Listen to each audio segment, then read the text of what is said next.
Hello friends, मैं आप लोगों के सामने एक लेकर आया हूँ वर्लपूल का 207 लीटर का रेफ्रिजरेटर। बहुत ही शानदार रेफ्रिजरेटर है। आप कलर वाइज देख सकते हो। इसके नीचे आप लोगों को स्टैंड कम ड्रायर भी मिल जाएगा। ठीक है, इसका जरा स्पेस तो देखो भाई, बहुत ही बड़ा स्पेस है। 2 लीटर वाला जैसा स्पेस है, 265 लीटर का जो स्पेस होगा ना, इतना बड़ा स्पेस भी आपको मिल जाएगा।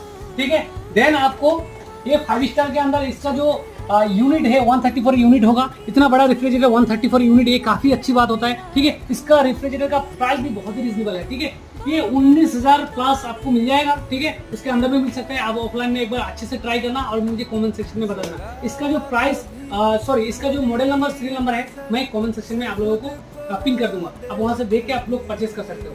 प्लीज आप लोग ऑफलाइन में एक बार ट्राई कर लेना।